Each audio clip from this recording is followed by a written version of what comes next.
చెప్పండి. మా అబ్బాయి ఏం చెప్పాడండి? కాలేజ్ గురించి. అంటే మీకు హోంవర్క్ ఇచ్చినట్టున్నాడు. గోత్రాలు ఇటు చెప్తారు. ఇస్రాయేల్ ప్రజలు గోత్రాలు 12 మంది. ఇంకొకటి ఏం చెప్పాడండి? 12 మంది శిష్యులు. ఎటువైపు ఏం చెప్తారు? 2 చెప్తారా? గోత్రాలు ఎటు చెప్తారు, శిష్యుల పేర్లు ఎటు చెప్తారు? ఏమంత వాక్యంలోకి వెళ్ళిపోమంటారా?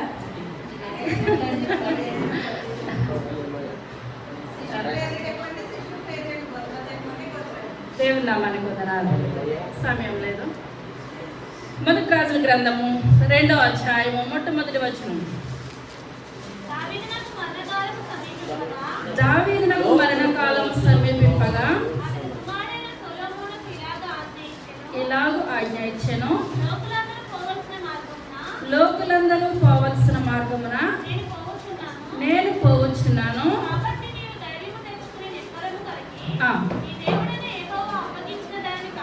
కాపాడి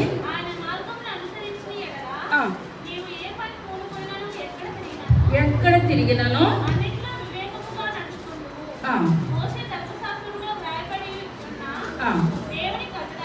కట్టడలను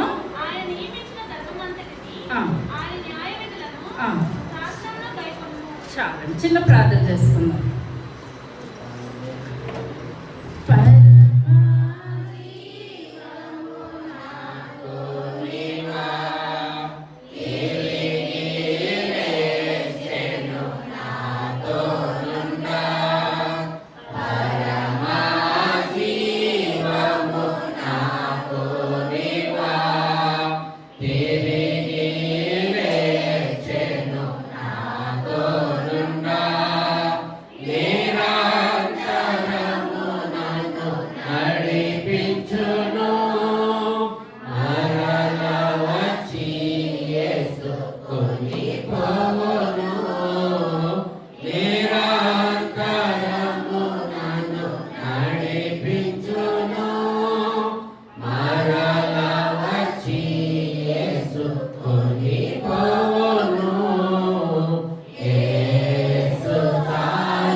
శ్రేష్టమైన నామాన్ని బట్టి ప్రభా లెక్కలేని వందనాలు స్తోత్రాలు చెల్లించుకుంటున్నాను తండ్రి. అయా యొక్క దినాన్ని తండ్రి నాయన మీ యొక్క మాటలు చెప్పుచుండగా నన్ను మరుగుపరచండి నాయన. మీ యొక్క పరిశుద్ధాత్మ శక్తితో చెప్పగలిగే శక్తిని దయచేయండి ప్రభా. అయా వినగలిగే శక్తిని బిడ్డలందరికీ దయచేయండి తండ్రి. అయా నాయన మా సంఘము తండ్రి వాక్యములను ప్రార్థనలో నాయన బహుగా బలపడుచుండగా నాయన మీరు గొప్ప కార్యాలు మీరు జరిగిస్తున్న విధానాన్ని బట్టి మీకు వందనాలు చెల్లించుకుంటున్నాను తండ్రి. ఆశ్చర్యకరణ వీటి వల్ల విశ్వాసం కలుగునన్నారు తండ్రి. అయ్యా అయా ఆ యొక్క మాటలు తండ్రి ఆయన మీ మాటల ద్వారా మాకు గొప్ప నాయన విశ్వాసం నాయన మా జీవితాలు గొప్ప ఆదరణ గొప్ప నెమ్మదిని బాబు అయా కలిగి చేస్తున్న విధానాన్ని బట్టి మీకు వందనాలు తండ్రి. అయా నాయన చెప్పుచుండగా నన్ను మరుగుపరచండి ప్రభా. అయా మేము బహుగా నాయన మీ యొక్క సన్నిధిలో వాడబడి ప్రభా మీ యొక్క 2వ రాకడ నాయన మా సంఘం ఎత్తబడే గొప్ప కృపను ధన్యతను మా అందరికీ దయచేయమని త్వరగా రాబోచున్న యేసయ్య నామం పెట్టి వేడుకొంచున్నాము తండ్రి. ఆమేన్. హల్లెలూయా. ఒక ఊర్లోనంటండి ఒక తండ్రికి ఒక కుమారుడు ఉన్నాడు. ఆ కుమారుడు పెద్ద పెద్ద చదువుల నిమిత్తం ఆ కుమారుని తండ్రి ఏం చేస్తున్నాడంటే సిటీకి పంపిస్తున్నాడు. ఎక్కడ పంపిస్తున్నాడు? సిటీకి చదువుకోవడానికి పంపిస్తుంటే కుమారుడు ఆ బ్యాగ్లో బుక్స్ పెట్టుకున్నాడు. ఏం పెట్టుకుంటారండి ఇప్పుడు యొక్క దినాల్లో పిల్లలు? Cell phone, charger. బుక్స్ ఉన్నా లేకపోయినా వాళ్ళకి ఏముండాలి? బయటకు కదిలితే సెల్ ఫోను, ఛార్జర్, ఇంకా పవర్ బ్యాంక్ అనమాట. ఎందువల్లంటే ఛార్జింగ్ అయిపోతే కంపల్సరీ వాళ్ళకి తినడానికి ఉన్నా లేకపోతే ఏముండాలి? వాళ్ళకి ఫోను, పవర్ బ్యాంకు, ఇవన్నీ ఉండాలి. ఇవన్నీ పెట్టుకుంటున్నాడంటే కానీ ఏం పెట్టుకుంటలేదంటే బ్యాగ్లో బైబిల్ పెట్టుకోవట్లేదు, బుక్స్ పెట్టుకున్నాడు. తండ్రి ఉన్నాడు కనుక తండ్రి బలవునిచ్చాడు ఆ బైబిల్. అమ్మ నువ్వు బ్యాగ్లో పెట్టుకోనంటే ఆ యొక్క తండ్రి మొహమాటానికి ఇప్పుడు ఏం చేస్తున్నాడంటే కుమారుడు పెట్టుకున్నాడు. తండ్రి ఒకటే చెప్తున్నాడు, అన్నీ చెప్తున్నాడు. డాడీ వెళ్ళొస్తాను అంటున్నాడు కుమారుడు. అంటే ఏంటంటే అర్థం, మాట 10 సార్లు చెప్తే డబ్బులు ఇవ్వాలని. కానీ ఇప్పుడు మనకు అడగక మర్చిన ఈవులన్నీ కూడా ఎవరికి తెలుసండి? మనకు దేవునికి తెలుసు, ఈ లోకంలో ఉన్న తండ్రికి తెలుసు. కానీ కుమారుడు అత్తే అడుగుతున్నాడు, అమ్మ నీకెందుకు, నేను ఉన్నాను కదా, నువ్వు వెళ్ళు, అక్కడికి వెళ్ళి నువ్వేం చేయాలంటే దినము రోజుకు అధ్యాయము బైబిల్ చదువుకొని కాసేపు ప్రార్థన చేసుకున్నాక నువ్వు నీ బుక్స్ చదువుకో. ఎందువల్లంటే నువ్వు దూరంగా ఉన్నావు, ఒంటరిగా ఉన్నావు. తల్లిలాగా ఆదరించేవాడు యేసయ్యే, తండ్రిలాగా ప్రేమించేవాడు కూడా యేసయ్య. 2 తండ్రే కనుక నువ్వు దినము బైబిల్ చదవండి. ఈ మాట కుమారుడు ఏం చేస్తున్నాడంటే విని వాస్తవాన్ని చెప్తున్న వాళ్ళకి ఏమొస్తుందండి? విసుగు వస్తుంది. కానీ కొన్ని రోజు చెప్పించుకుంటాం ఎందుకు, చదువుదాం అన్నది వాళ్ళకు ఉండట్లేదు అనమాట. అయినప్పుడు తల్లిదండ్రులకి ఏంటండి ఆశ, నా బిడ్డలు చదవాలి. మనకు ఒక్కరోజు కాకపోతే ఒక్కరోజు అన్న వాక్యము మనక హృదయాల్లో నాటుకొని మనం ఏం చేస్తామంటే సడన్గా ఆ యొక్క దేవుని యొక్క హస్తం మనం తాకినప్పుడు మనం ఏం చేస్తామండి, చెడునంతటిని విడిచిపెట్టేసి దేవునికి బహు దగ్గరగా జీవిస్తామన్నమాట. ఇప్పుడు కుమారుడు వెళ్ళిపోయిన తర్వాత అక్కడ కొన్ని రోజులు అయిన తర్వాత ఫోన్ చేస్తున్నాడు. తండ్రి అంటున్నాడు, బాబు బైబిల్ చదువుతున్నావమ్మా, బాబు బైబిల్ చదువుతున్నావని తండ్రి అడుగుతున్నాడు కుమారుని. అన్నా చదువుతున్నాను డాడీ అంటున్నాడు. కానీ వెళ్ళాడు, కానీ ఏ రోజు కూడా బైబిల్ జిప్ అన్నది కూడా కుమారుడు ఏమాత్రం కూడా తీయలేదనమాట. కుమారుడు అంటున్నాడు తండ్రికి ఫోన్ చేసి, డాడీ కాలేజ్ ఫీజు కట్టాలని అంటున్నారు, లాస్ట్ డేట్ అంటున్నారు అని అంటే తండ్రి అంటున్నాడు, కీర్తన గ్రంథం చదివావా అంటే చదివాను అంటున్నాడు. డాడీ నాకు పలానా బుక్స్ కావాలి, నువ్వు కొనాలి అంటే సామెతల గ్రంథం చదివావా అంటుంటే ఈ కుమారుడికి ఏంటంటే ఆకాశంలోంచి ఏమైనా సిల్లు పడిపోయి కట్టలో భూమి మీద పడిపోతాయా, బైబిల్ చదివితే నాకు డబ్బులు వచ్చేస్తాయా అన్నానని. మా నాన్నకి ఏమన్నా మతిపోయిందంటారా, నేను డబ్బులు అందరూ ఫీజు కట్టేస్తాను, నేను ఒక్కడే ఇక్కడ ఫీజు కట్టకుండా ఆగిపోయాను, డబ్బులు అని అంటే కీర్తనలు చదవంటున్నాడు, సామెతలు చదవంటున్నాడు అని కుమారుడికి ఏంటంటే కోపం వచ్చేస్తుందండి. ఇంక రోజు ఇదే ఇంక మా నాన్న నన్ను చదివించడం అనుకుంటా ఏదో నలుగురు దృష్టిలోనికి పంపించాలని నన్ను పంపించాడంటే నాకు ఫీజులు కట్టడం ఏమీ కట్టడం ఇంక నాకు చదువద్దు ఏమొద్దని మళ్ళా బ్యాగ్ పట్టుకొని ఇంటికి వచ్చేసాడు. తండ్రి అడుగుతున్నాడు, అదే అమ్మా వచ్చేసావంటే ఫీజులు ఎవరు కడతారనుకుంటున్నావు, పంపించేస్తే సరిపోతుందా అని అంటే మళ్ళా తండ్రి అంటున్నాడు కుమారుడితో, అమ్మ నువ్వు ఒక్కరోజైనా బైబిల్ చదివావా, ఇదే వస్తుంది నీతోటి రోజు. ఇంకా కొంతమంది అంటారు మీ ముందు చదివితేనే చదవడా, లేకపోతే చదవడం లేదా ముందు చదవరు వెనక చదవరు అనమాట. ముందు ఉండదు వెనక ఉండదు.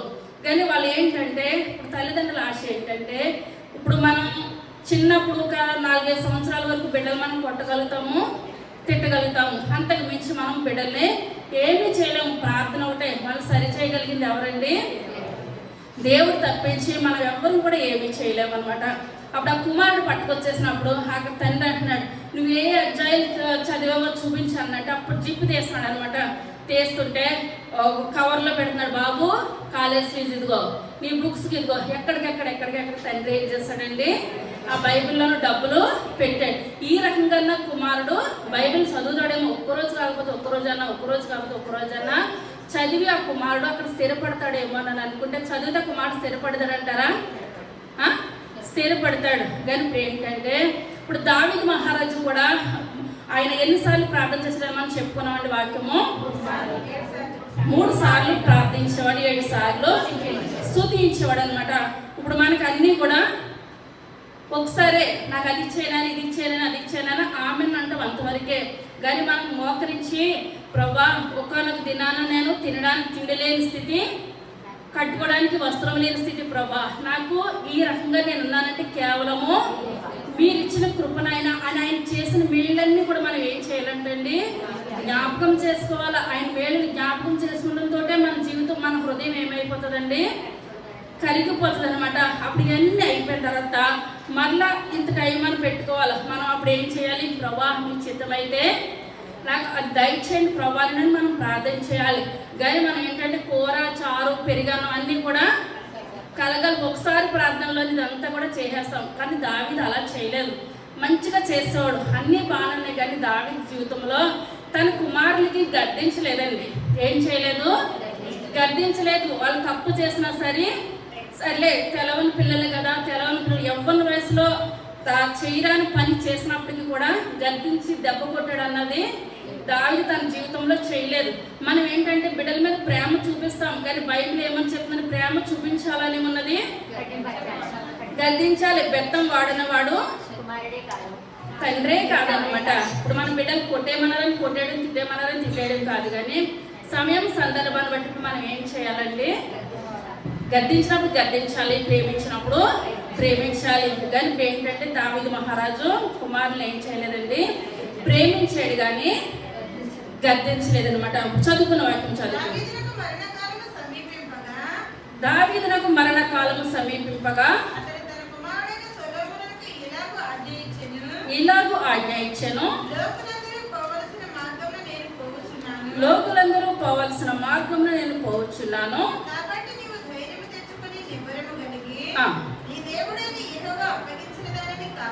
కాపాడి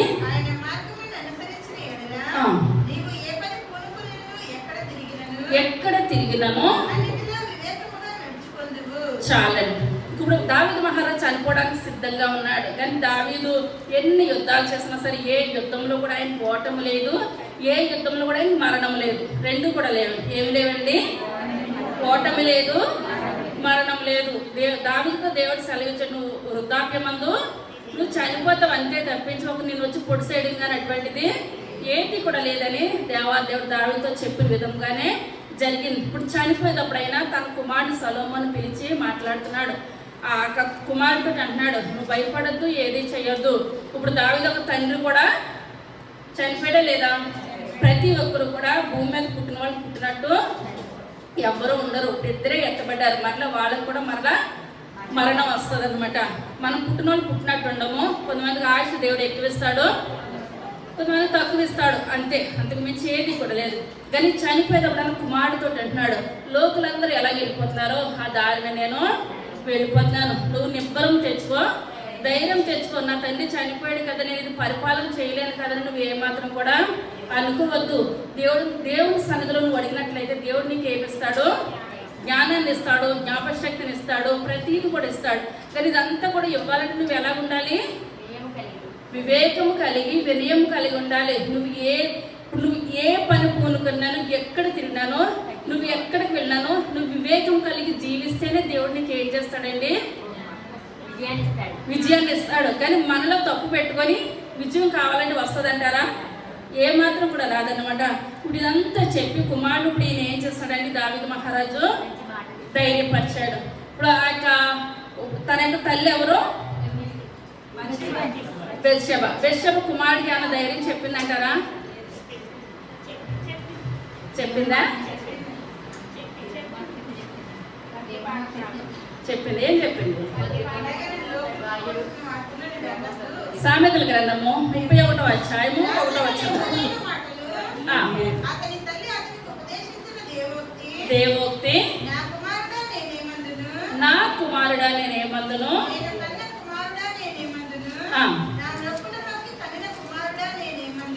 మృక్కుల మొక్క కనిందంటారా? కుమారుణ్ణి కన్నది. ఏం చెప్పిందండి? ఫస్ట్ మాట ఏం చెప్పింది? బలాన్ని ఎవరికి ఇవ్వద్దని చెప్తుందండి? స్త్రీలకు ఏమాత్రం కూడా బలాన్ని ఇవ్వద్దు. తర్వాత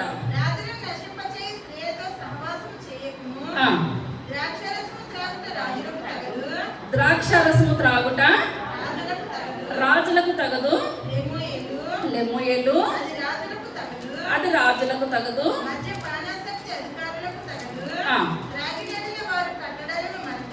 ఏం చేస్తారంటండి?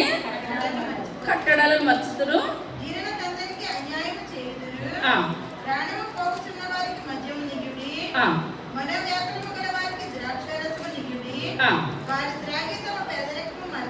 మరుతురు.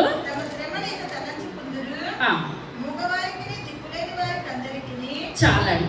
ఇప్పుడు ఇక్కడ ఇక్కడ తల్లి ఏం చెప్తుందంటే, ఇప్పుడు తండ్రి చెప్పాడంటారా? తండ్రి చెప్పాడు, కానీ ఇంత గట్టిగా చెప్పలేదు. తండ్రి ఎలా చెప్పాడండి? ప్రేమ. ఆ చెప్పడం కూడా ఆ చెప్పడంలో కూడా నా కుమారుడు బాధపడిపోతాడేమో, తనలో తానే బాధపడిపోయేవాడు. కానీ దావీదు పిల్లల్ని ఏం చేసేవాడండి? ఇంత బాధ కూడా పెట్టేవాడు కాదనమాట. ఇప్పుడు ఇక్కడ తల్లి అంటుంది, తల్లి డైరెక్ట్గా వచ్చేస్తుంది అనమాట. కొంతమంది ఏంటంటే బిడ్డలు తల్లి మాట వింటారు, అప్పుడు తండ్రి ఏమవ్వాలి? డౌన్ అవ్వాలి. కొంతమంది పిల్లలు తండ్రి మాట వింటారు, తల్లి ఏమవ్వాలి? తగ్గాలి. ఒక్కొక్కరు రెండు ఇంజిన్ లేని భోగిల్లాగా వచ్చేస్తారు, తల్లి అని తల్లిదండ్రులు ఒకసారి. అవునంటారా? చాలా కుటుంబాల్లో అలాగే ఎప్పుడు కూడా రాకూడదు. తల్లి మందలించినప్పుడు తండ్రి తగ్గాలి, తండ్రి మందలించినప్పుడు తల్లి తగ్గాలి. ఎవరొకరు తగ్గితే బిడ్డలు ఏమవుతారండి? ప్రైవేట్లు అవుతారనమాట. తండ్రి ఇంట్లోంచి వెళ్ళిపోమంటే తల్లి కూడా వెళ్ళిపోమంటే ఇంకేమైనా ఉందంటారా? అక్కడ ఏమీ కూడా లేదనమాట. అన్నీ అయిపోయిన తర్వాత మనం చేయడానికి కూడా ఏదీ లేదు. కానీ ఇక్కడ చూసుకున్నట్లయితే ఆ యొక్క లెమూయలు మంచిగా పేరు పెట్టుకుంది, ఆ కుమారుడికి పెట్టుకొని అంటుంది ఒకటే మాట, బాబు నీ యొక్క బలాన్ని ఎవరికి ఇవ్వద్దు? స్త్రీలకు ఇవ్వద్దు. ఎందువల్లంటే దావీదు మహారాజుకి ఎంతమంది భార్యలండి? ఇంతమంది భార్యలకి తండ్రి మెయింటెనెన్స్ చేశాడు. అదే బ్లడ్లో నువ్వు వచ్చేసావు కనుక నువ్వు ఒకవేళ అదే మార్గాన్ని వెళ్ళిపోతావేమో. ఇప్పుడు వేప చెట్టుకి వేప విత్తనం వేస్తే అదే వస్తుంది, మామిడి విత్తనం వేస్తే మామిడికాయ వస్తుంది. కనుక ఒకవేళ తల్లి కనిపించిందేమో, ఒకవేళ తండ్రికి ఇంతమంది ఆడవాళ్ళ పిచ్చి ఉంది కనుక నా కుమారుడు కూడా అలాగే ఒకవేళ దారి తప్పేస్తాడేమో అని అనుకొని ఒకటే ఏంటింది, నీ బలాన్ని ఎప్పుడు కూడా స్త్రీలకు ఇవ్వద్దు, నువ్వెంతలో ఉండాలి అంతలోనే ఉండు. మరలా ఇంకొక దిక్కున అంటుంది ఒక తల్లి, నువ్వు ఐగుప్తు రథాలు కొనొద్దు, ఐగుప్తు దగ్గరికే నువ్వు వెళ్ళొద్దు. ఐగుప్తు అనగా ఏంటండి? లోకము, పాపము. నువ్వు ఐగుప్తు జోలికి వెళ్ళొద్దు, ఐగుప్తు గుర్రాలను కొనొద్దు. గుర్రం దేనికి అంటే సూచన? రాజరికం, గర్వం అనమాట. రాజరికము, గాడిద సమాధానానికి సూచన అనమాట. నువ్వు గుర్రాలు కొనొద్దు, నువ్వు గర్వంగా పోవద్దు. మళ్ళీ ఇంకొకటి చెప్తుంది, నువ్వు అతిగా బంగారాన్ని సంపాదించొద్దు, ప్రేమించొద్దు. నీ తండ్రి దగ్గర ఉన్న బంగారమే చాలా ఎక్కువ. ఇవన్నీ ఇప్పుడు నీ తండ్రి సంపాదించేస్తాడు కనుక ఇది నువ్వేం చేయాలంటే నువ్వు నిలబెట్టుకోవాలి. ఏమంటుందండి? నువ్వు నిలబెట్టుకోవాలి. ఏంటంటే విస్తారమైన బంగారం కొనొద్దన్నది, విస్తారమైన స్త్రీల దగ్గరికి వెళ్ళొద్దన్నది, గుర్రాలను కొనొద్దన్నది. ఏది చెయ్యొద్దన్నదో కుమారుడు అదే చేసేస్తాడు అనమాట. ఇప్పుడు తల్లికి అర్థమైందంటారా? కుమారుడు యొక్క అర్థమై వివరంగా వివరించింది. తండ్రి అయితే పైని చెప్పాడు, కానీ తల్లి అయితే ఏం చేస్తుందండి? లోతుగా వెళ్ళిపోయింది అనమాట. ప్రతి పాయింట్ బయట పెట్టేస్తుంది అనమాట. ఆయనకి ఇండైరెక్ట్గా రాలేదు, డైరెక్ట్గా వచ్చేస్తుంది. నా కుమారుడా, నువ్వు ఈ విధంగా చేసినట్లయితే, నువ్వు వీటికి నువ్వు దూరంగా ఉన్నట్లయితే రాజ్యాన్ని నువ్వేం చేస్తావు? నిలబెట్టుకుంటావు. నువ్వు వీటిలో వెళ్ళిపోయావనంటే తర్వాత దేవుడు కూడా నీ రాజ్యాన్ని ఏది చేయలేడు. తర్వాత చేతులు కాలేక ఆకులు పట్టుకుంటే సుఖం లేదని డైరెక్ట్గా చెప్పేసింది. కానీ ఎంత చెప్పినా ఈ యొక్క మూడే పట్టుకున్నాడు. ఎవరండి? సొలొమోను మహారాజు. ఇప్పుడు ఆ యొక్క మొట్టమొదటి రాజు ఎవరని చెప్పాను ఇశ్రాయేల్ ప్రజలకి? సౌలు. ఆ యొక్క సౌలు ఎన్ని సంవత్సరాలు పరిపాలన చేశాడు? 40 సంవత్సరాలు. తర్వాత దావీదు 40, తర్వాత సొలొమోను మహారాజు 40. సొలొమోను మహారాజు కుమారుడు ఎవరండి? రెహబాం. సొలొమోను కుమారుడు ఎవరు? రెహబాం. ఆ యొక్క రెహబాం వచ్చేటప్పటికి ఆ యొక్క సొలొమోను కన్నా దారుణం అయిపోయాడు అనమాట. రెహబాము ఏ మాత్రం కూడా, సొలొమోనే కొంచెం బెటర్ అనుకోవచ్చు, సొలొమోను కన్నా దారుణం అయిపోయాడు అనమాట. ఆ యొక్క దారుణం అయిపోయిన స్థితిలో ఆ యొక్క ఇశ్రాయేలు రాజ్యము దాని నుంచి బెయేర్షెబా వరకు 12 గోత్రాలు. ఆ యొక్క 12 గోత్రాలు 12 గోత్రాలు ఏమైపోయినాయండి? 2గా విడిపోయినాయి. ఎన్ని గోత్రాలు ఎటు వెళ్ళిపోయినాయండి? 10 గోత్రాలు ఉత్తర దిక్కున, 2 గోత్రాలు దక్షిణ దిక్కున, 2 కింద విడిపోయినాయి. ఆ యొక్క విడిపోయినట్లో ఈ యొక్క దినాన్న ఆ యొక్క 2 గోత్రాలు విడిచిపెట్టేద్దాము, 10 గోత్రాలు చూసుకుందాం. ఏమంటారండి? 2 గోత్రాలు విడిచిపెడదాము, 10 గోత్రాలు. 10 గోత్రాలు ఎంతమంది రాజులు పరిపాలన చేస్తారండి?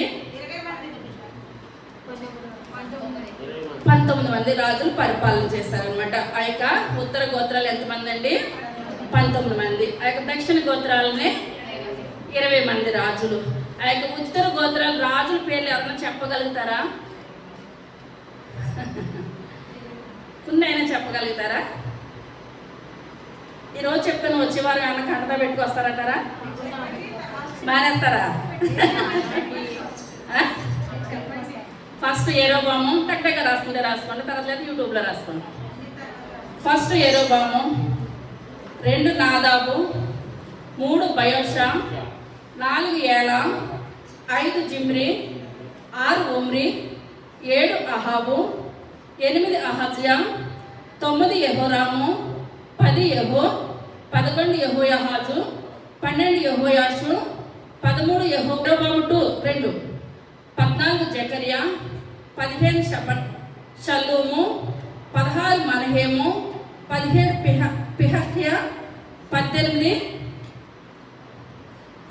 పికయా, 19 హోషేయ. ఎన్ని వచ్చినాయండి? 19 మంది రాజులను పరిపాలించారు. ఈ యొక్క 19 మంది రాజుల్లో ఈ యొక్క దినాన్న జస్ట్ ఒక 4, 5, 6 ఈ 3 రాజుల గురించి చెప్పుకుందామండి. 4, 5, 6. 4 ఆయన పేరు ఏం పేరండి? ఏలా. 4 ఆయన పేరు ఏంటి? ఏలా. 5 ఆయన పేరు జిమ్రి. 5 ఆయన పేరు ఏంటండి? జిమ్రి. 6 ఆయన పేరు ఒమ్రి. గుర్తుకుంటారా? ఏలా, జిమ్రి, ఒమ్రి. 4, 5, 6. 4 ఏంటండి? వీరవేణి గారు 4 ఏంటి? ఏలా. 5 జిమ్రి, 6 ఒమ్రి. గుర్తుండదంటారా? ఈ 3 గుర్తుపెట్టుకోండి. మిగిలిన ఇంటి దగ్గర మీరు వెళ్ళి చదువుకోండి. ఇప్పుడు ఇది అర్థం అవ్వాలంటే ఇప్పుడు ఏంటంటే మొదటి రాజుల గ్రంథము 12వ అధ్యాయము 9వ వచనం.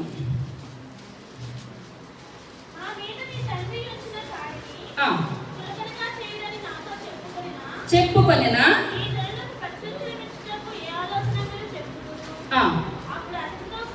అతనితో కూడా చెప్పిరి. చేసెను గాని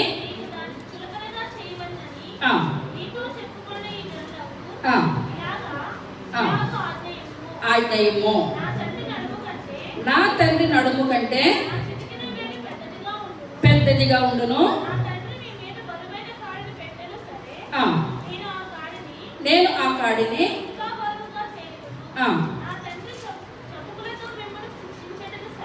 చబుకులతో మిమ్మల్ని శిక్షించను సరే,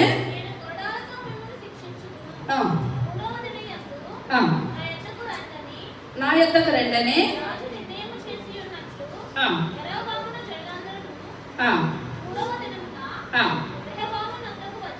రెహబామునొద్దకు వచ్చిరి. ఆలోచనను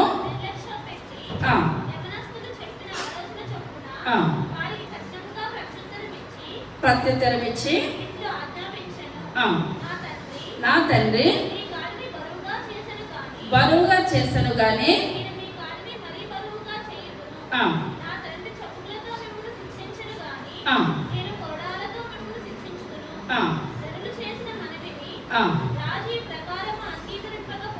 అంగీకరింపకపోయాను.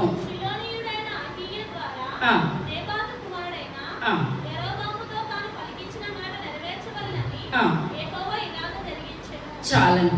ఇక్కడ చూసుకున్నట్లయితే ఆ యొక్క సొలొమోన్ మహారాజు రాజ్యం ఎలా పరిపాలన చేశాడండి? ఆయన ప్రజలకు ఎలాగుంది పరిపాలన? మంచిగా లేదు. జ్ఞానం లేదంటారా? మంచిగా చేశారని వాళ్ళు చేతులు పైకి ఎత్తండి. పరిపాలన మంచిగా ఉంది, ప్రజలకు పరిపాలన మంచిగా ఉంది. మంచిగా చేశారు. మంచిగా చేయలేదన్న వాళ్ళు పరిపాలన మంచిగా చేయలేదండి. ఏం చేస్తాడు? మంచి జ్ఞానం ఇచ్చాడు, అన్నీ ఇచ్చాడు, అన్నీ ఎక్కువైపోయినాయి.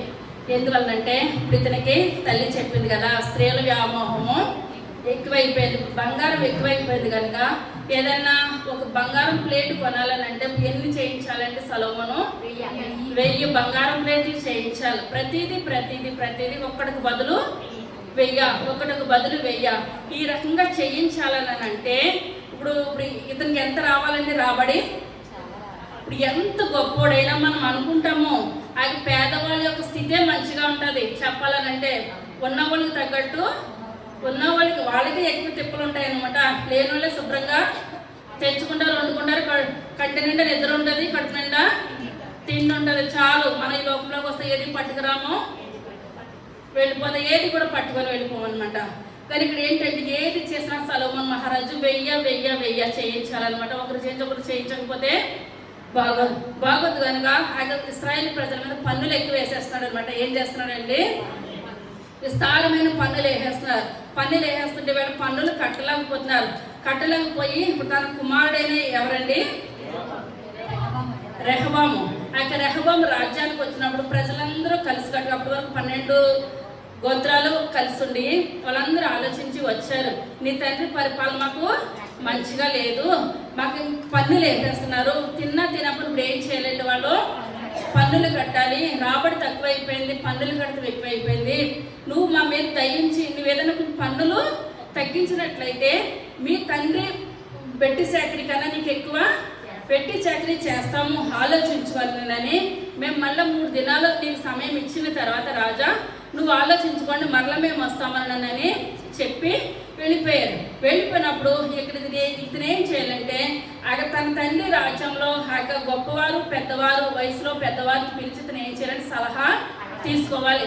కానీ కుర్రవాళ్ళ సలహాలో ఇతను తీసుకున్నాడు అనమాట. తీసుకుంటే కుర్రవాళ్ళు అన్నారు, ఇంకా నువ్వు పన్నులు పెంచేయాలి కానీ పన్నులు ఏమాత్రం కూడా తగ్గించొద్దు అని చెప్పినప్పుడు వాళ్ళు వచ్చారు. ఎందువల్లంటే ఇతను మంచివాడే, తన తాతయ్య దావీదు మహారాజు ఉన్న కాలంలో ఎంత మంచితనం ఉన్నదో ఒకవేళ తాత పోలికలన్నీ మనవడలోకి రావచ్చు, మనవడు మాకు మంచి పరిపాలన చేయొచ్చని ప్రజలందరూ కూడా మళ్ళీ 3వ దినాన్న రెహబాము దగ్గరికి వచ్చారనమాట. వచ్చినప్పుడు రాజా మీరు ఏం ఆలోచించుకున్నారు, మాకు మంచి పరిపాలన చేస్తారా, మా పన్నులు తగ్గిస్తారా అని అడిగితే ఇతను అంటున్నాడు, పన్నులు తగ్గించేది ఏది లేదు, నా యొక్క తండ్రి వ్యాయామంలో నడుము ఎంతలా ఉంటుందండి, సన్నగున్న వాళ్ళు చూసుకున్నప్పుడు జానడు ఉన్నది అనుకోండి, మరి సన్నగున్న వాళ్ళకి ఇప్పుడు మా తండ్రి ఇప్పుడు పరిపాలన ఎలా ఉంది, నడుము కంటే చిటికిన వేలు పెద్దదిగా ఉండు, అంత కఠినమైన శిక్ష నేను ఏం వేస్తాను, మా తండ్రి కన్నా డబుల్ శిక్షలు నీకు వేసేస్తాను, భయంకరంగా నేను నా తండ్రి మిమ్మల్ని కొరడాలతో శిక్షిస్తా, నేను చబుకులు అనమాట, ఇంకా పెద్ద ఆటలతో నేను ఏం చేస్తాను, మిమ్మల్ని దండించేస్తాను, ఇవన్నీ చెప్తూ ఉంటే భయం అనిపిస్తుందా, నేను భలే ఉంది పరిపాలన అనిపిస్తుందండి, భయం అనిపిస్తుంది. వెళ్ళిపోతా అనుకున్నారు. ఇతను మాకు రాజుగా ఏమాత్రం కూడా వద్దు, తన తండ్రి కాలంలోనే మనం తట్టుకోలేకపోయామంటే తండ్రి కన్నా 1000 రెట్లు ఇతను ఏం చేస్తున్నాడు, మనకి ఎక్కువ పనులు వేసేస్తాడంట, రకరకాలుగా చేసేస్తాడంట, ఇతను మాకు వద్దు అనుకొని వెళ్ళిపోతూ ఉండగా రాజ్యం ఏమైపోయిందండి, ముక్కలైపోయింది. 10 గోత్రాలు ఉత్తరం వైపు వెళ్ళిపోయినాయి, 2 గోత్రాలు దక్షిణ వైపు వెళ్ళిపోయినాయి. ఇప్పుడు ఆ యొక్క ఉత్తర గోత్రాలకు రాజుని దేవుడు ఎవరిని ఏర్పరచుకున్నాడండి, యెరోబాము. ఎవరిని ఏర్పరచుకున్నాడు, మొట్టమొదటి రాజు విడిపోయిన తర్వాత యెరోబాము అనమాట. ఈమెంటంటే ఈమెకి ఈ యొక్క కుమారుడు యొక్క తల్లికి భర్త లేడనమాట. ఇతను ఏం చేస్తున్నాడు, సొలొమోను కాలంలోనూ బండలు మోసే వాళ్ళ దగ్గర పని చేయిస్తున్నాడు అనమాట. ఏం చేస్తున్నాడండి, అక్కడ సొలొమోను దగ్గర బండలు మోసే వాళ్ళ దగ్గర సూపర్వైజర్లు ఉంటారు కదా ఎక్కడికి, అలాగా సూపర్వైజర్ పని కింద చేస్తున్నాడు. సూపర్వైజర్ పని కింద చేసి అతన్ని ఆ యొక్క దేవుడు ఏర్పరచుకుని ఒక ప్రవక్త ద్వారా ఆ యొక్క వస్త్రాన్ని, చాలాసార్లు చెప్పాను కదా, వస్త్రాన్ని చింపి 10 ముక్కలు ఈయనకి ఇచ్చేసాడు. 10 గోత్రాలు వచ్చేసినాయి అనమాట.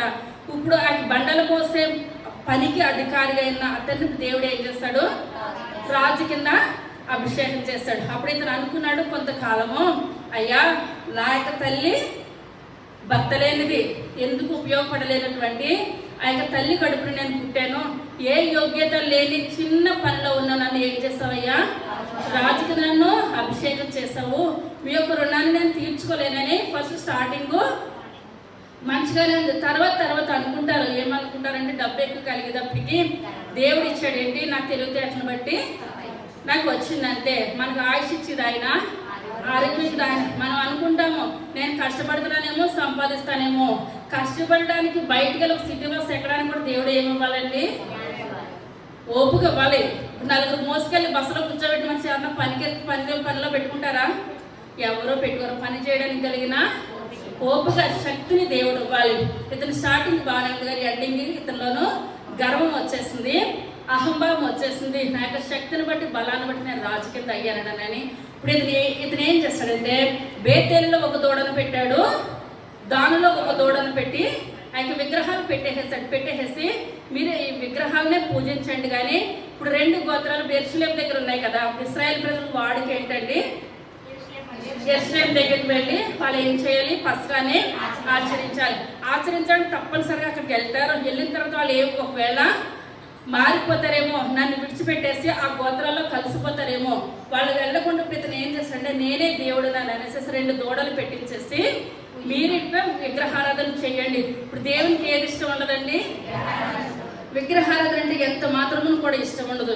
ఎప్పుడైతే ఇతను విగ్రహారాధనలోకి వెళ్ళిపోయి ఇశ్రాయేల్ ప్రజలందరినీ విగ్రహారాధన చేయించేస్తాడో ఇతను రాజ్యం అంతకంతకు ఏమైపోయింది, కూలిపోయింది. ఇప్పుడు ఇతని తర్వాత ఎవరు వచ్చారండి, నాదాబు. 2 అతని పేరు నాదాబు. మొదటి అతని పేరు ఏం పేరు అని చెప్పాను, యెరోబాము. 2 అతని పేరు నాదాబు. 3 ఆయన పేరు బయోషా. ఏంటండి బయోషా, చెప్పండి. మొదటి అతని పేరు యెరోబాము, నాదాబు, బయోషా. తర్వాత ఎలా, జిమ్రి, ఒమ్రి. దేవుని నామానికి వందనాలు.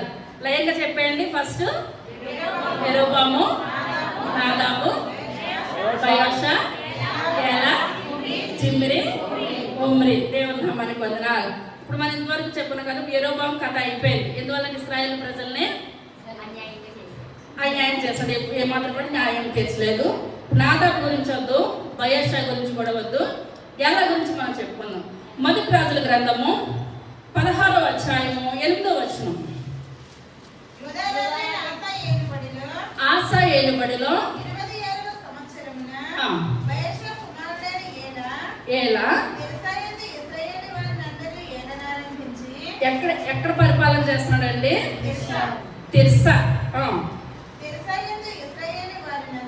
తిర్సాయందు ఇశ్రాయేలు వారినందరినీ ఏలనారంభించి 2 సంవత్సరం. ఎన్ని సంవత్సరాలు పరిపాలన చేస్తాడంటే అండి 2 సంవత్సరాలు. ఇతని పేరు ఏం పేరు,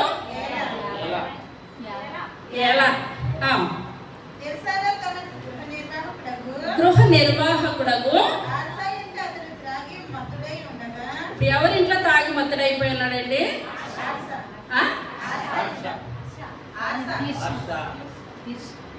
మీకు అర్థం లేదు, మళ్ళీ చదవండి.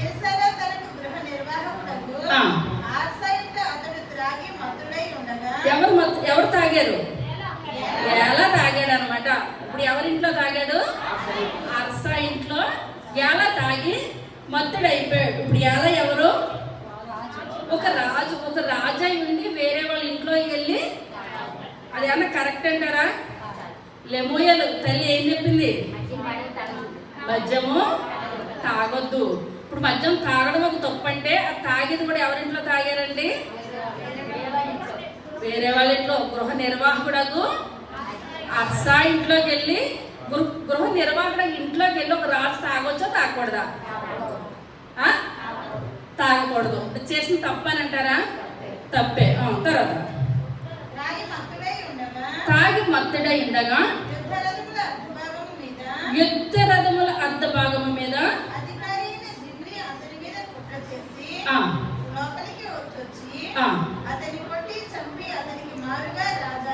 చాలా ఎంత పని చేసేసాడంటే ఒక్క నిమిషంలోనూ. ఇప్పుడు ఇతను ఎలా ఒక రాజు, అర్థమవుతుందా?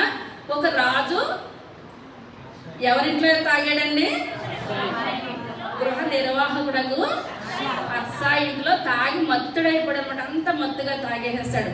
మత్తుగా తాగేసినప్పుడు ఇప్పుడు ఏ పని మీద మనిషి ప్రీతం చంపేశాడు? రథముల అర్ధభాగం మీద. అంటే మిలిటరీ అనమాట, మిలిటరీ ఆఫీసర్ అనమాట.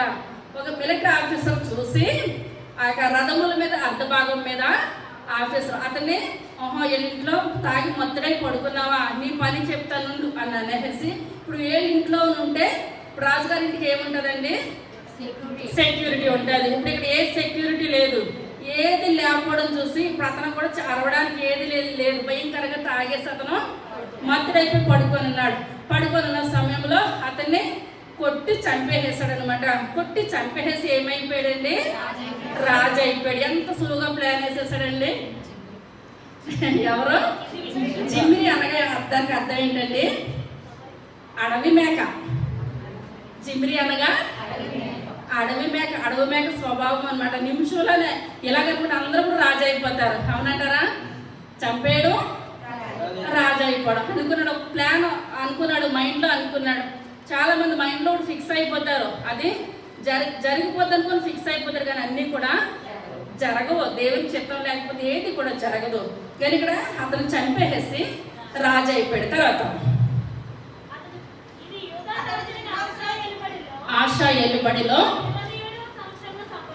సంభవించెను.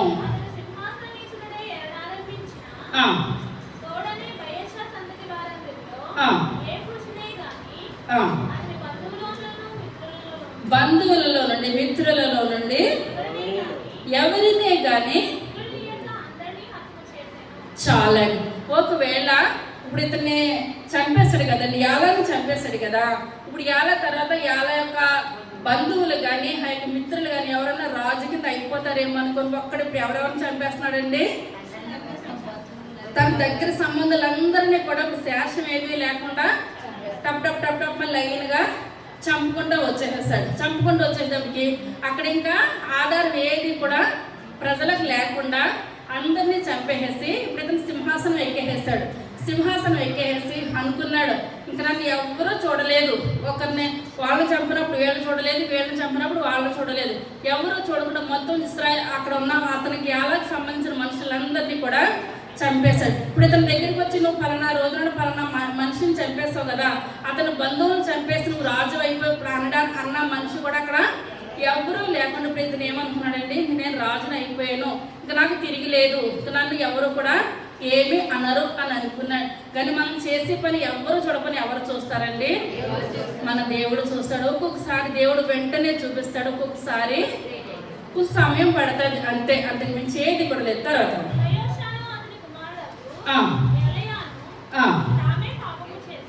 పాపము చేసి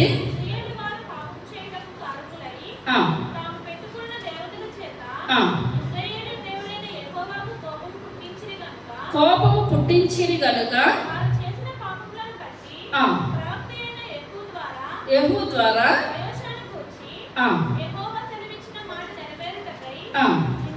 జిమ్రీ చాలండి. ఇప్పుడు ఏంటంటే ఇతను ఇప్పుడు చంపేశాడు అనుకుంటున్నాం. చంపడానికి కలిగిన కారణం ఏంటంటే అతనికి ముందున్న రాజు ఉన్నాడు కదండి, ఏం పేరని చెప్పాను? బయోషా. తనకు ముందు యాలాకు ముందు బయోషాను ఇప్పుడు యాలాను వీళ్ళిద్దరు ఏం చేస్తున్నారంటే భయంకరమైన విగ్రహారాధన చేస్తున్నారంటే. ఏం చేస్తున్నారు? భయంకరమైన విగ్రహారాధన చేస్తున్నప్పుడు దేవుడు అనుకున్నాడు, ఎప్పటికైనా యాలాన్ని నేను ఏం చేయాలి? చంపేయాలని అనుకున్నప్పుడు ఇప్పుడు మనం ఏం చేయాలంటే మనము తీర్పు తీర్చొద్దు. ఆ తీర్పు ఎవరికి ఇవ్వాలి? దేవునికి ఇవ్వాలి. ఇప్పుడు చనిపోవడానికి కలిగిన కారణం ఏంటంటే దేవుడు ఎప్పటి నుంచో అనుకున్నాడు, నేను యాలాన్ని చంపాలని అనుకున్నాడు. ఆ యొక్క అవకాశం ఎవరికి వచ్చిందండి? జిమ్రీకి వచ్చింది. కానీ ఇప్పుడు ఏంటంటే ఆ యొక్క ఇప్పుడు దేవుడు చంపాలన్నది కరెక్టే. దేవుడు ఎవరిని ఏర్పరచుకుంటే అలా చనిపోవాలి, కానీ ఇతను ఏం చేయాలి? ఇతను చంపకూడదు అనమాట. ఇప్పుడు యేసయ్య లోకంలోనికి వచ్చింది చనిపోవడానికి వచ్చాడు ఆయన, అవునంటారా? లోకంలోనికి వచ్చి సిలువేయబడడానికి వచ్చాడు. కానీ ఆ యొక్క కీర్తనకారుడు మాట్లాడుతున్నాడు, అతన్ని సిలువేయబడడానికి వచ్చారు. ఆ మనుషునికి ఏంటండి? శ్రమ. ఇప్పుడు ఆ యొక్క ఇస్కరియోతు యోధ ప్లేస్లో ఎవరైతే ఉంటారో వాళ్ళకి ఏమున్నదండి? శ్రమ. ఇప్పుడు ఆ స్థితిలో మనం లేనందుకు మిగిలిన శిష్యులందరూ ఏమనుకున్నారో? సంతోషించారు, ఆనందించారు. ఎందువల్లంటే దేవుని ఉగ్రత దేవుడే చూసుకోవాలి. ఏ రకంగానూ మరణం రావాలి, కానీ ఆ యొక్క స్థానంలో మనం ఉండడము ఏమాత్రం కూడా సరి అయింది కాదు. ఇస్కరియోతు జీవితం ఏమైపోయిందంటే ఆ కుటుంబం అంతా కూడా పతనం చెప్పింది. ఎందువల్ల ఒక నీతిమంతుడిని సిలువకు అప్పగించేస్తారు కనుక ఇప్పుడు అప్పగించిన వాళ్ళు ఇంతమంది మనం రక్షణ పొందుతున్నాం కరెక్టే, కానీ అప్పగించిన వాళ్ళు ఏమైనా సుఖపడ్డాడు అంటారా? ఆ వెండి నాణాలు తీసుకొని అవి మళ్ళీ ఏం చేస్తాడండి? తిరిగి ఇచ్చేసారు. తిరిగి ఇచ్చిన పాపం పోయిందంటారా? ఏ మాత్రం కూడా పోలేదన్నమాట. కానీ ఇక్కడ కూడా ఇప్పుడు ఇతను అనుకున్నాడు, జిమ్రీ ఏమనుకున్నాడు అంటే, జిమ్రీ అనగా అర్థం ఏమని చెప్పాను? అడవి మేక. ఇప్పుడు అడవి మేక ఏమన్నా వాయువాస తెలుస్తుందంటారా? ఏది కూడా తెలియదు. ఇతనికి అలాగే ఏది తెలవకుండా అతన్ని చంపేస్తాడు. బంధువుల్ని మిత్రులందరినీ కూడా చంపేసి నేను రాజ్యం ఎక్కేస్తాను కదా, పరిపాలన చేసేస్తాను కదా అని అనుకున్నాడు. కానీ ఇప్పుడు దేవుని ఉగ్రత ఎవరి మీదకి వచ్చేసిందండి? ఆ యొక్క జిమ్రీ మీదకి వచ్చేసిన తర్వాత స్త్రీలన్నిటిని కూర్చి రాయబడి ఉన్నది. 27వ సంవత్సరమున ఎన్ని దినాలు పరిపాలన చేశాడండి? 7 దినాలు పరిపాలన చేయడానికి ఎంతమందిని చంపేశాడు? ఇప్పుడు ఏమన్నా చంపేస్తే ఏమన్నా వర్ధిల్లింది ఏమైనా ఉందంటారా? తన కుటుంబం వర్ధిల్లింది ఏమైనా ఉందంటారా? ఏది ఉండదండి. మనకు అన్యాయంగా ఒకళ్ళ ఆస్తులు మనకు వద్దు, ఒకళ్ళ ప్రాణాలు మనకు వద్దు, మనం అన్నీ సంపాదించుకుంటాం. దేవుడు మాట్లాడుతున్నాడు ఆ యొక్క ధనవంతుడితోటి, తినుము తాగు సుఖించమంటే దేవుడు ఈ రాత్రికి నీ ప్రాణం పోతే నీ ఆస్తి అంతా ఎవరికి ఇస్తావు, ఏం చేస్తావు? మనం సంపాదించుకుంటాం గొప్ప కాదు, కానీ దాన్ని ఏం చేయాలండి? అనుభవించి ఈ లోకంలో దేవుని గట్టిగా పట్టుకొని జీవించడం గొప్ప. అవునంటారా? దావీదుకి అన్నీ ఇచ్చాడు, దేవుడు విడిచిపెట్టేశాడంటారా? ఏది కూడా విడిచిపెట్టలేదు. కానీ ఇతను అనుకున్నాడు, నేను పరిపాలనకి ఎక్కేసాను, ఇంతమందిని చంపేశాను కదా, నాకు తిరుగులేదని అనుకున్నాడు. కానీ ప్రాణం ఎవరి చేతిలో ఉన్నదండి?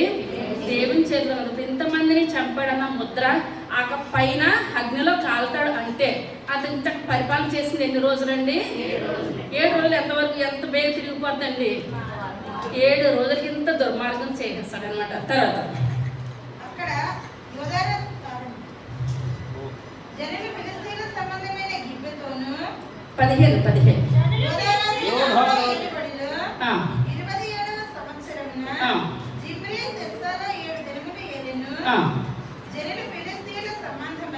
జనులు ఫిలిస్తీన్ల సంబంధమైన గిబిద్దోను మీదికి వచ్చి అక్కడ దిగి. ఇప్పుడు ఎవరు దిగుతున్నారంటండి? ఫిలిస్తీన్ల సంబంధమైన గిబిద్దోను. ఇప్పుడు ఏంటంటే, ఇప్పుడు ఫిలిస్తీన్కి ఇశ్రాయేల్కి ఎప్పుడు కూడా యుద్ధమే. వీళ్ళకి సరిహద్దు ఏం పేరండి? గిబిద్దోను అనమాట. ఇప్పుడు మనకి పాకిస్తాన్ వాళ్ళకి ఎలాగుంటుందో ఇశ్రాయేల్ ప్రజలకి ఫిలిస్తీన్కి అలాగుంటుంది. ఇప్పుడు సరిహద్దులకి ఏంటి? గిబిద్దోను. అక్కడ దిగారనమాట. ఎవరు దిగారు? ఫిలిస్తీన్లు అందరూ కూడా దిగి ఇప్పుడు ఏంటంటే, ఇప్పుడు ఒక దేశం మీద యుద్ధానికి వెళ్ళాలంటే అక్కడ ఉన్నదంతా కూడా ఆ రాజు గట్టోడా ఎలాంటోడు?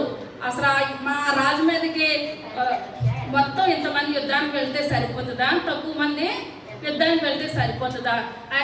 అక్కడున్న ప్రజలు బలవంతుల బలహీనుల అందరంతా కూడా ఇప్పుడు ఎవరికి రావాలంటే లిస్ట్ అంతా కూడా ఆ యొక్క రాజులకు రావాలన్నమాట.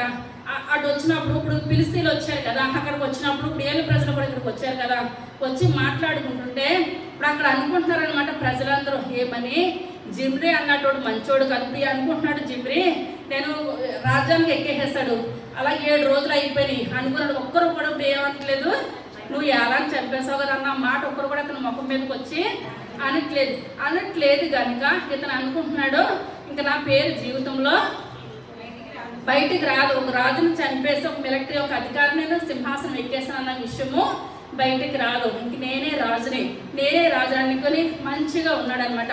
ఆయనకు ఉన్న కాళ్ళు ఇప్పుడు వేలు మాట్లాడుకుంటున్నారు. ఏమని మాట్లాడుకుంటున్నారు? ఇప్పుడు పరిపాలనకు వచ్చేసాడు కదా, ఇప్పుడు ఎవరు వచ్చారండి? జిమ్రీ. ఏలాని చంపి వచ్చేసాడు కదా జిమ్రీ. ఈ జిమ్రీ ఏమాత్రం కూడా మంచోడు కాదు. ఇంతమంది కుటుంబాలను హతము చేసేసి అతను సింహాసనం ఎక్కాడు. ఇప్పుడు మనందరము కలిసి ఇప్పుడు ఎవరిని చంపేయాలి? జిమ్రీని చంపేయాలి. దేవుని నామానికి వందనాలు. అతను ఇంత అడ్డంగా వచ్చాడు కానీ ఇప్పుడు అతను చంపేసి అక్కడ ఇంకొకరిని రాజు కింద నిలబెట్టాలని ఒక్కరు అన్నారంతే. ఇప్పుడు ఆ మాట ఇప్పుడు ఎక్కడ దాకా వెళ్ళిపోయిందండి? అది జిమ్రీ వరకు వచ్చేసింది. ఆ మాట ఎక్కడ దాకా వచ్చేసింది? చాలా సార్లు ఇంట్లో విషయాలు ఊరంతా తెలుస్తాయి కానీ ఇంట్లోకి రాడనమాట. ఎక్కడెక్కడికో వెళ్ళిపోయిన తర్వాత ఫైనల్గా తెగించిన వాళ్ళు వస్తారనమాట. మీ ఇంట్లో ఇలాగంట కదా అంటారు అని వెళ్ళిపోతారనమాట. ఇప్పుడు అలాగా ఇప్పుడు ఇది ఎక్కడ దాకా వెళ్ళిపోయిందండి? జిమ్రీ వరకు వెళ్ళిపోయింది అనమాట. తర్వాత వార్త వినబడేను గనుక సైన్యాధిపతి అయిన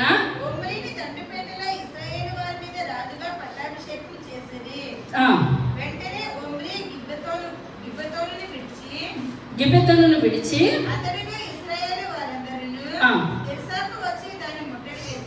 తిర్సాకు వచ్చి ఇప్పుడు ఎవరిని రాజకీయం చేసేసారండి? ఒమ్రీని. జిమ్రీ వెళ్ళిపోయిన తర్వాత ఎవరు వచ్చారు?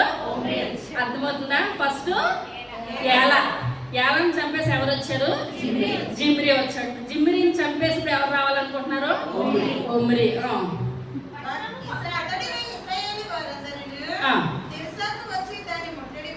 ముట్టడి వేసిరి.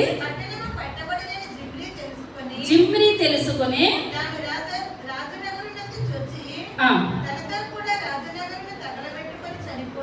చాలండి. ఇప్పుడు ఏమైపోయాడంటండి? ఇప్పుడు వాళ్ళకి ఎటువంటి కత్తులతో పొడిసేస్తారు, రకరకాలుగా చిత్రహింసలు పెడతారేమో అని అనుకొని ఇప్పుడు ఎవరి దాకా వచ్చేసింది ఈ విషయం వెంటనే వచ్చేస్తుంది అనమాట జిమ్రీ దగ్గరికి.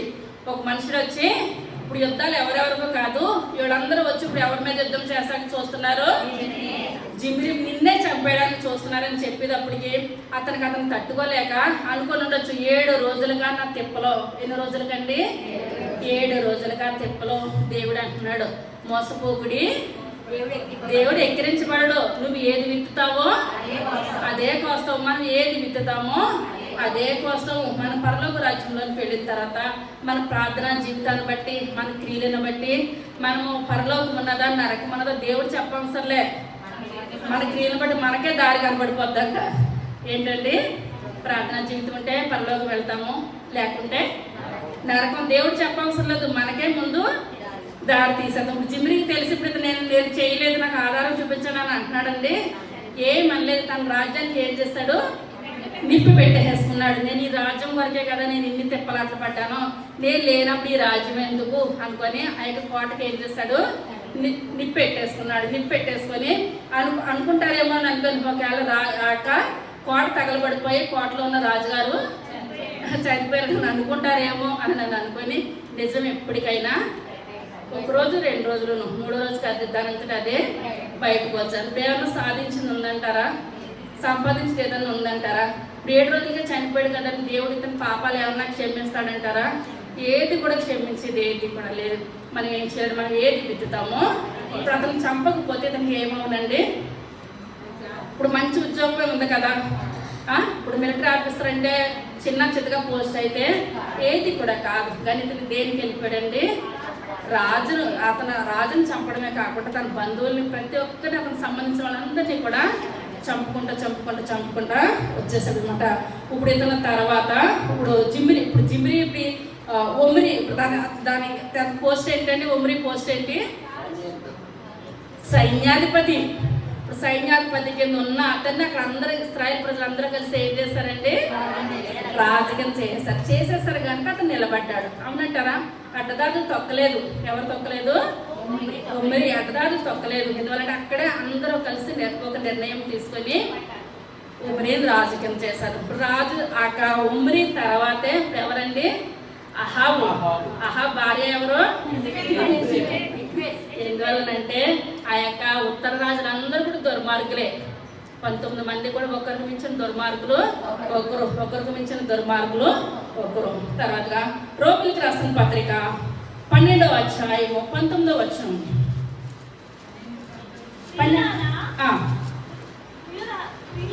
ప్రియులారా మీకు మీరే పగ తీర్చుకొనక దేవుని ఉగ్రతకు చోటియుడి. పగ తీర్చుట నా పని. చాలా మనం ఏ విషయంలో కూడా నన్ను అలాగన్నారు కనుక నేను చంపేశాను, నన్ను అలాగన్నారు కనుక తిట్టేశాను, ఈ మాటలు మనకు వద్దు. ఎందువల్లంటే మనకు అన్యాయం చేస్తారనుకోండి, మన మనసు అంటది నేను ఏ తప్పు చేయలేదు కదా, నాకు ఎందుకు జరిగింది, నాకు ఎందుకు జరిగిందని 10 రకాలుగా మనం అనుకుంటాం. కానీ మనం అనుకుంటాం కాదు. ఆ మాట ఎవరికి అప్పు చెప్పాలండి? దేవునికి అప్పగించేసినట్లయితే ఆ శేషంతో దేవుడు తీసేస్తాడనమాట. పగ తీర్చుట ఎవరి పని? దేవుని పని తప్పించి మన పని ఎంత మాత్రమును కూడా కానే కాదు. ఇప్పుడు అక్కడ చేసిన ఆ యొక్క ఎలా విగ్రహారాధన చేశాడు, కరెక్టే. అది ఆ పగ తీర్చుట జిమ్రీ పనా దేవుని పనా? దేవుని పని. జిమ్రీ పని కాదు, తన పనిలో తను చేసుకోవాలి, అంతవరకే. కానీ నేను రాజును అయిపోవాలనుకున్నాడు. ఎన్ని రోజులు అయ్యాడండి రాజు? 7 రోజులు మాత్రమే. చివరిగా ఓబద్యా గ్రంథము 1వ అధ్యాయము 15వ వచనము. ఓబద్యా గ్రంథము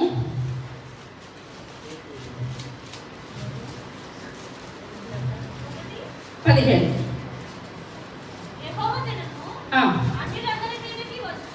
వచ్చుచున్నది, నీవు చేసినట్టే. చాలండి. ఎవరు చేసినట్టు ఎవరు చేయబడినండి? ఎవరు చేసిన క్రియలు వాళ్ళకి. ఇప్పుడు జిమ్రీ చేసిన క్రియలు బట్టి దేవుడు ఏం చేస్తాడండి? జిమ్రీకే తీర్పు తీర్చాడు. ఇన్ని సంవత్సరాలు బ్రతికాడంటారా? ఏది కూడా. ఇప్పుడు హిజ్కియా పశ్చాత్తాపం పడ్డాడు, ఆయుష్ అందించాడండి దేవుడు 15 సంవత్సరాలు. ఎందువల్ల దేవుని సన్నిధిలో మనం ప్రార్థన చేసి మనం దేవుని సన్నిధిలో గోజాడుకోవాలి. దేవుడు ఇస్తాడు, ఆయుష్ ఇచ్చిన ఆయన, ఆరోగ్యం ఇచ్చిన ఆయన. ఇంత దుర్మార్గం చేశాడు కానీ పరిపాలన ఎన్ని రోజులు చేశాడండి? 7 రోజులు చేసిన దానికి పరిశుద్ధ గ్రంథంలో ఆ యొక్క దుర్మార్గుడు అన్న పేరు ఎవరికి వచ్చేసింది? జిమ్రీకి వచ్చేసింది. జిమ్రీ అనగా అడవి మేక. ఇప్పుడు ఎంతమంది రాజుల గురించి మనం చెప్పుకున్నాం? 7 వరకు వచ్చాము. 7 నేను అనేటప్పటికల్లా మీరు చెప్పేయాలి. నాకు ఫస్ట్ రాజు యెరోబాము, 4 7 అహాబు, తర్వాత 6 గుర్తుంటదంటారా? 7 ఫస్ట్, సెకండ్ నాదాబు. చెప్పగలుగుతారా 7 పేర్లను? తప్పులు వచ్చినా పర్లేదు, చెప్పండి.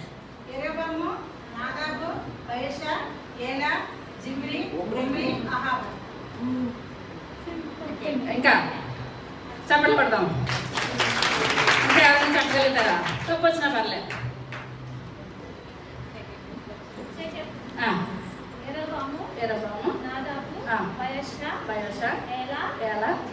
జిమ్రీ, ఒమ్రీ, ఆహాబు. చెప్పలు కొడదాం. అంతేనంటారా? ఇంకెవరైనా చెప్తారా? వీరవేణి గారు ఇప్పుడు ఈ వాక్యంలో తెలిసిన నీతి ఏంటండి? చెప్తావా? మనీ చెప్తావా? యెరోబాము, నాదాబు, బయర్షెబా, ఏలా, జిమ్రీ, ఒమ్రీ, అహాబు. చప్పట్లు కొడతాం. దేవుడికి అంతా తెలిసిన నీతి ఏంటండి? దేవుడు పని. మోసపోకుడి, దేవుడు ఎక్కిరించబడడు. మనం ఏది విత్తుతామో అదే కోసం. జిమ్రీ ఏది విత్తాడో అదే కోసం. జిమ్రీ అనగా అడవి మేక. మనం జిమ్రీ స్వభావం కలిగి మనం ఏమాత్రం కూడా ఉండొద్దు. దేవుని బిడ్డలుగా దేవుని పోలికలో ఉన్న మనం ఎలా ఉండాలండి? దేవుని కలిగి మనం ఉన్నట్లయితే మన మీదకి ఎంతమంది శత్రు సమూహాలు వచ్చినా పగ తీర్చుట ఎవరి పని అండి? దేవుని పని. మనంతా కూడా మన భారం అంతా కూడా ఎవరి మీద వేయాలి? దేవుని మీద వేసినప్పుడు దేవుడు మనకి ఏం చేస్తాడండి? గొప్ప న్యాయం చేస్తాడు. అందరూ పైకి వేసి నిలబెట్టినట్లయితే చిన్న ప్రార్థన చేసుకుందాం.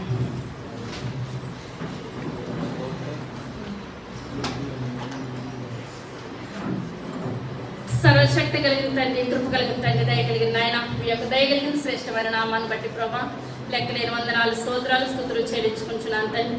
అయ్యా, ఈ యొక్క దినాన్ని చెప్పబడ్డ వాక్యాలు బట్టి మీకు వందనాలు చెల్లించుకుంటున్నాను తండ్రి. అయ్యా, పగ తీర్చడం మీ పని ప్రభా. అయ్యా, మోసపోకుడి, దేవుడు వెక్కిరించబడడు తండ్రి. మేము ఏది విత్తుతామో అదే కోసేస్తాం ప్రభా. అయ్యా నాయన, మా యొక్క భారం అంతా కూడా మీ చేతులకు అప్పగించాలి నాయన. గొప్ప దేవుడు నాయన, న్యాయాధిపతి అయిన దేవుడు ప్రభా, న్యాయం తీర్చగలిగిన దేవుడు తండ్రి.